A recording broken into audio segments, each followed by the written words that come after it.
Hello friends, स्वागत है आप सभी लोगों का हमारे चैनल के स्टडी में। मैं कमल बेस्ट। इस वीडियो के माध्यम से दोस्तों आपको यहाँ पर कराऊंगा वास्तविक संख्याएं अर्थात दोस्तों रियल नंबर का भाग नंबर 2। इसके पहले दोस्तों आपको पार्ट नंबर 1 हमने कराया था, जो कि आपका दोस्तों एनसीईआरटी मैथमेटिक्स क्लास 10th का पहला वाला चैप्टर है। इसका दोस्तों भाग नंबर 1 आप जरूर देख लेंगे, तभी आपको दोस्तों भाग नंबर 2 यहाँ पर समझ में आ पाएगा। और लगातार आपको श्रृंखला में दोस्तों पार्ट वाइज क्वेश्चन को कराते रहेंगे। दोस्तों हमने पहले वाले पार्ट में आपको बताया था यूक्लिड विभाजन प्रमेय के बारे में, और साथ में दोस्तों एल्गोरिथम को भी बताया था, और उसके बाद दोस्तों उसकी मदद से आप कैसे एचसीएफ को निकालते हैं वो भी आपको बताया था। तो यहाँ पर दोस्तों इन्हीं के आधार पर हम बात करेंगे संख्याओं के गुणों की। अर्थात दोस्तों जो आपके संख्याओं के गुण होते हैं उनको आप विभाजन प्रमेय के द्वारा दोस्तों कैसे निकालते हैं उसको यहाँ पर आप देखेंगे। तो इससे पहले दोस्तों थोड़ा सा रिविजन कर लेते हैं जो आपका पहली वाली प्रमेय का बताई थी। यूक्लिड विभाजन एल्गोरिथम जो है दोस्तों, या फिर आपके यहाँ प्रमेय का जो है वो क्या कहती है, वहाँ पर दोस्तों मान लीजिए ए और क्यू और बी और आर आपके पास में कोई पूर्णांक हैं। आप ध्यान देंगे ये जो आपकी प्रमेय का है दोस्तों, ये केवल पूर्णांक में ही लागू होती है, अर्थात एक प्रकार से आप कहेंगे इंटीजर में ही दोस्तों ये लागू होती है। तो आप ध्यान देंगे यहाँ पर जो आपके नंबर होंगे कैसे होंगे दोस्तों, वो आपके 0, 1, 2, 3 या फिर आपके -1, -2, -3 इस टाइप के होंगे। यहाँ पर आप ध्यान देंगे यहाँ पर आपके दशमलव वाले और भिन्न नहीं आएगी। तो यहाँ पर दोस्तों केवल पूर्ण संख्याएं ही आएंगी। अब यहाँ पर देखिए, और आपने जो प्रमेय पढ़ी थी क्या पढ़ी थी, a बराबर BQ + R, जहाँ पर Q क्या है दोस्तों, Q बराबर आपका क्वांटिएंट होता है। क्वांटिएंट कहने का मतलब है भागफल होता है, और R जो है ये आपका रिमाइंडर है, रिमाइंडर कहें या फिर आप शेषफल कहें, और B जो है दोस्तों क्या है, ये आपका भाजक है जो भाग देने वाला होता है। तो यहाँ पर आप ध्यान देंगे, और A दोस्तों कोई धनात्मक पूर्णांक होता है। अब यहाँ पर देखिए दोस्तों, इसी के आधार पर आप सारे जो यहाँ पर प्रॉपर्टीज होंगी या फिर जो आपकी संख्याओं के गुण होंगे दोस्तों, इनको आप इसी की मदद से प्रूफ करेंगे। तो यहाँ तक आपकी समझ में आ गया होगा। तो आराम से आप देखेंगे दोस्तों जो आपके गुण हैं इनको। तो पहला वाला आपका दिखता है दोस्तों, दर्शाइए कि प्रत्येक धनात्मक समपूर्णांक 2q के रूप में होता है तथा प्रत्येक धनात्मक विषम पूर्णांक 2q + 1 के फॉर्म में होता है, जहाँ पर q एक पूर्णांक है। अब दोस्तों यहाँ पर देखिए आपको क्या दिखाना है, आपको दिखाना है कि प्रत्येक धनात्मक समपूर्णांक जो होता है वो आपका 2q के फॉर्म में होता है, और जो आपका विषम वाला पूर्णांक होता है दोस्तों धनात्मक वाला, वो आपका 2q + 1 के फॉर्म में होता है, जहां पर q क्या है, एक पूर्णांक है। तो पहला काम क्या करेंगे दोस्तों, आप यहां पर आप लिख लेंगे यूक्लिड विभाजन प्रमेय का, प्रमेय कहें या फिर आप एल्गोरिथम कहें। तो क्या हो जाएगी दोस्तों, a बराबर BQ + R, जहां पर R क्या होता है, R का मान दोस्तों यहाँ पर आप ध्यान देंगे, जो R का मान होता है दोस्तों यहाँ पर वो हमेशा ही B से छोटा होता है। ध्यान देंगे B से छोटा होगा, और 0 के दोस्तों या तो बड़ा होगा या फिर बराबर होगा। इसका मतलब आप जानते होंगे आपका बराबर को दिखाता है, और ये दोस्तों बड़े को दिखाता है। इधर को मुंह खोला है तो आप कहेंगे R बड़ा होगा 0 से या उसके बराबर होगा। तो यहाँ पर आप ध्यान देंगे जो R का मान होगा दोस्तों क्या हो जाएगा, वो B के छोटा होगा, और यहाँ पर 0 के दोस्तों बराबर या फिर उससे बड़ा होगा। अब दोस्तों यहाँ पर देखिए आपको प्रूफ क्या करना है, आपको प्रूफ करना है 2q एक संपूर्णांक है। तो इसके लिए आप क्या करेंगे दोस्तों, यहाँ पर आप b के स्थान पे क्या ले लेंगे, b बराबर 2 ले लेंगे, और r बराबर क्या हो जाएगा दोस्तों, r आप जानते हैं b से छोटा होता है, यानी कि 2 से छोटा होगा, और 0 के बड़ा होगा या फिर बराबर होगा।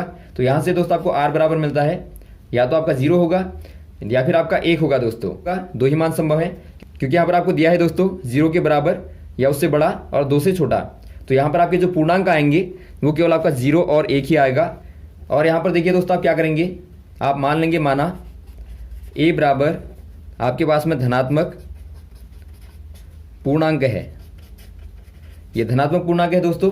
धनात्मक कहने का मतलब है केवल आपके पॉजिटिव वाले ही होंगे, जैसा कि आपका देखिए 1 है, 2 है, 3 है, केवल आपके धनात्मक वाले ही मान यहाँ पर a के संभव होंगे। तो यहाँ पर देखिए दोस्तों, यदि आप r बराबर 0 रखेंगे और b बराबर 2 रखेंगे तो क्या मिलेगा आपको, a बराबर आपको मिलता है 2q + r बराबर 0 रख देंगे तो आपका 0, अर्थात दोस्तों आपका a बराबर मिला 2q। और आप जानते हैं दोस्तों q आपके पास में एक पूर्णांक संख्या है, और a बराबर 2q कहने का मतलब है दोस्तों यह एक क्या हो जाएगा, धनात्मक समपूर्णांक हो जाएगा दोस्तों। समपूर्णांक क्यों हो जाएगा, क्योंकि आप जानते हैं दोस्तों यदि आपका बाहर कॉमन 2 है तो आप 2 से इसको पूरी बार भाग दे सकते हैं, और 2 से यदि आप पूरी बार भाग दे सकते हैं तो वो आपका दोस्तों हमेशा क्या होता है, सम संख्या होती है। क्योंकि यदि आपको सम संख्या की पहचान करनी होती है तो आप 2 से ही भाग देते हैं। माना आपको पूछा गया कि बताइए 4 सम है या विषम, तो आप क्या करेंगे दोस्तों, आप 2 का भाग देंगे, 2 का भाग पूरी बार जाता है, तो आप कह देंगे 4 एक प्रकार की सम संख्या है। तो यहाँ पर आप देखते हैं दोस्तों आपका 2q है, तो इसका मतलब ये क्या होगा, ये दोस्तों आपका सम संख्या होगा क्योंकि आपका 2 से पूरी बार भाग जाता है। यहाँ पर आपका शेष 0 आ गया। वैसे ही क्या करेंगे दोस्तों आप, यदि आप रख दें r बराबर 1 तो क्या मिलेगा आपको मिलेगा a बराबर 2q प्लस 1। और यहाँ पर आप देखते हैं दोस्तों जो पूर्णांक होता है दोस्तों वो या तो आपका सम होगा या फिर आपका विषम होगा, क्योंकि आप जानते हैं 1 2 3 4 5 6 इस प्रकार के नंबर जो आपके होंगे धनात्मक पूर्णांक होंगे। यहाँ पर आप देखते हैं दोस्तों पहला वाला 1 क्या है, विषम है, और 2 आपका सम है, 3 विषम है, 4 सम है। तो आप देखेंगे केवल या तो आपका सम होगा दोस्तों या फिर आपका विषम होगा। अब आप जानते हैं कि 2q आपके पास में सम संख्या है, तो 2q प्लस 1 क्या हो जाएगा दोस्तों, ये दोस्तों आपका हमेशा ही विषम संख्या होता है। क्यों होता है, क्योंकि आप यदि सम संख्या में 1 को जोड़ते हैं तो आपको विषम संख्या प्राप्त होती है। तो आप कह देंगे दोस्तों जो पूर्णांक होता है वो या तो आपका सम होगा या फिर विषम होगा। और यदि आपका 2q बराबर आपका सम है तो 2q प्लस 1 बराबर क्या हो जाएगा, ये आपका दोस्तों विषम हो जाएगा। तो इस प्रकार से आप प्रूफ करते हैं दोस्तों जो आपके पास में धनात्मक सम पूर्णांक होता है वो आपका 2q के फॉर्म में होता है, और जो आपका विषम पूर्णांक होता है वो आपका 2q प्लस 1 के फॉर्म में होता है। अगला वाला देखिए दोस्तों, दर्शाइए कि एक धनात्मक विषम पूर्णांक 4q प्लस 1 या 4q प्लस 3 के रूप में होता है। यहाँ भी दोस्तों आप क्या करेंगे, बिल्कुल आपको वही करना है। पहला काम आप लिखेंगे दोस्तों यूक्लिड विभाजन प्रमेय को क्या बता दिया दोस्तों, a बराबर bq प्लस r, जहाँ पर r का मान b से छोटा होगा और 0 के बड़ा या फिर 0 के बराबर होगा। और यहाँ पर आप कह देंगे, आपको पूछा गया कि एक धनात्मक विषम पूर्णांक, तो आप मान लेंगे माना a बराबर क्या है दोस्तों, एक धनात्मक विषम पूर्णांक है। और आप जानते हैं विषम पूर्णांक कैसा होता है दोस्तों, वो आपने देखा था 2q प्लस 1 के टाइप का होता है। तो यहाँ पर आपने मान लिया कि a आपके पास में एक प्रकार का विषम पूर्णांक है, धनात्मक पूर्णांक है। और मान लेंगे दोस्तों आप माना b बराबर, यहाँ पर देखिए आपको लिखना है, आपको 4q दिया है तो आप मान लेंगे b बराबर यहाँ पर क्या हो जाएगा दोस्तों, 4q लाने के लिए आप b को 4 मान लेंगे, तो b बराबर आपका 4 हो गया।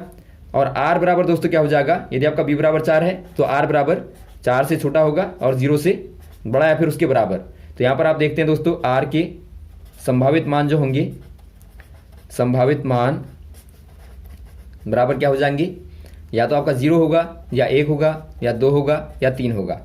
तो यहाँ से आप देखते हैं दोस्तों a के जो संभावित मान होंगे, संभावित जो मान होंगे दोस्तों वो क्या होंगे, या तो a बराबर क्या होगा, यहाँ से आप रखेंगे a बराबर आपका bq प्लस r है। तो यहाँ पर आपका a बराबर या तो आपका होगा दोस्तों, b का तो आपका 4 है और r को दोस्तों आप लगातार 0 1 2 3 रखेंगे, तो पहली बार में क्या होगा 4q प्लस 0, कहने का मतलब आपका 4q आ जाएगा।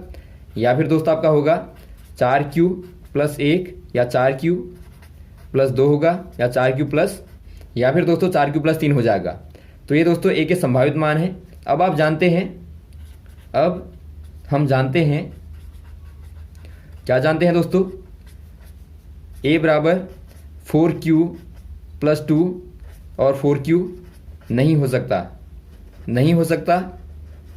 क्यों दोस्तों, क्योंकि आपका a क्या है, a एक प्रकार का आपका धनात्मक विषम पूर्णांक है।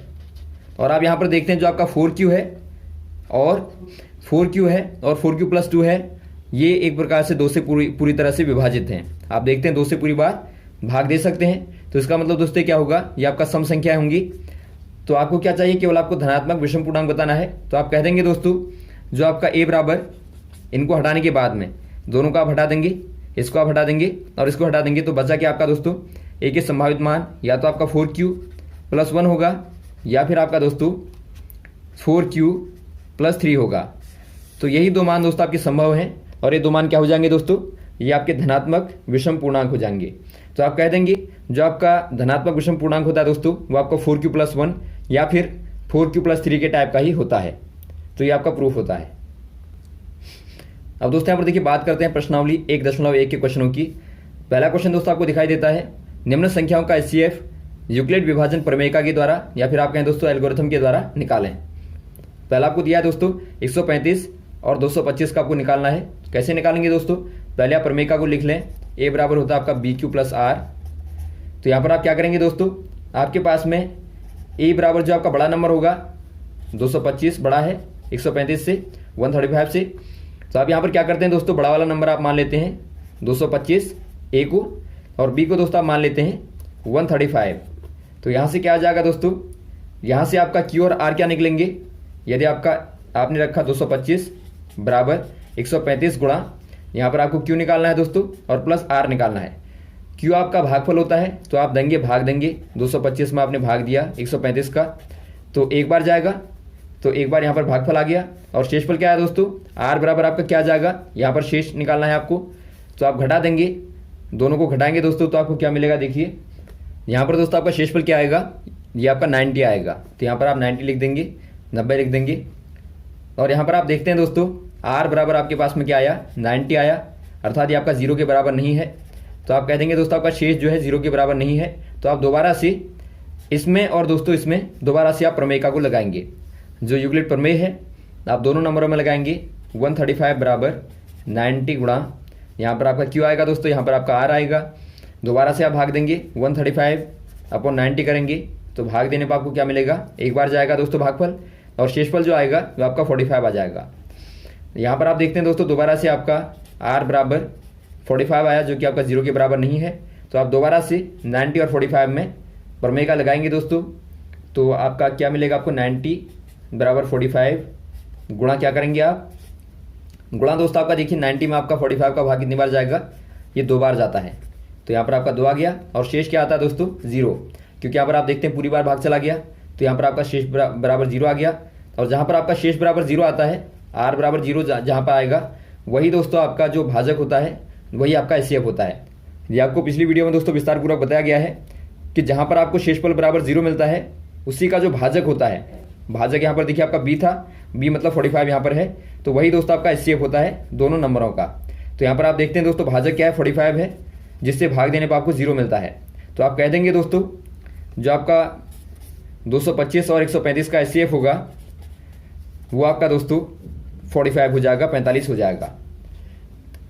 अगला देखिए दोस्तों 196 और 38,220 का आपको एचसीएफ निकालना है इसी मेथड के द्वारा। तो यहाँ पर भी आप क्या करेंगे दोस्तों, ए बराबर आप मान लेंगे 38,220 और बी बराबर आप मान लेंगे 196। तो यहाँ से क्या मिलेगा आपको, 38,220 बराबर कर देंगे आप 196 गुणा दोस्तों यहाँ पर आपका कुछ भागफल आएगा और कुछ यहाँ पर आपका शेषफल आएगा। तो इसके लिए आप थोड़ा सा भाग देंगे, 38,220 में दोस्तों आप भाग देंगे 196 का। तो इसको दोस्तों आप निकालेंगे तो आप आराम से देखेंगे कि ये दोस्तों आपका 195 बार पूरी बार भाग जाता है और आपको शेषफल बराबर 0 मिलता है। तो आप क्या कर देंगे, भागफल बराबर आपका दोस्तों 195 आ गया और शेषफल बराबर आपका 0 आ गया। तो यहाँ पर आप देखते हैं दोस्तों पहली बार में ही आपका शेष बराबर क्या आ गया, 0 आ गया। तो इसका मतलब जो भाजक होगा दोस्तों जिसे भाग देने पर आपको 0 मिला है वो आपका एचसीएफ हो जाएगा। अर्थात दोस्तों आप कह देंगे 196 जो है दोस्तों वो आपका एचसीएफ हो जाएगा। किनका एचसीएफ हो जाएगा दोस्तों, 38,220 का, और 196 का जो एचसीएफ होगा वो आपका 196 हो जाएगा। तो इस प्रकार से आप आराम से निकाल लेंगे। और भी दोस्तों बहुत सारे क्वेश्चन आप एग्जाम्पल के तौर पर ले सकते हैं, लेकिन मेथड वहाँ पर आपकी यही रहेगी, ऐसे ही आपको निकालना है। तो यहाँ तक दोस्तों आप क्वेश्चन को करेंगे। इसके बाद में जो आपके बचे वाले क्वेश्चन हैं उनको आपको अगले वाले भागों में कराते रहेंगे। लगातार हमारे साथ बने रहेगा दोस्तों। यदि आपको कोई कन्फ्यूजन हो तो आप कमेंट बॉक्स में कमेंट कर सकते हैं। Okay, thanks. जय हिंद, जय भारत।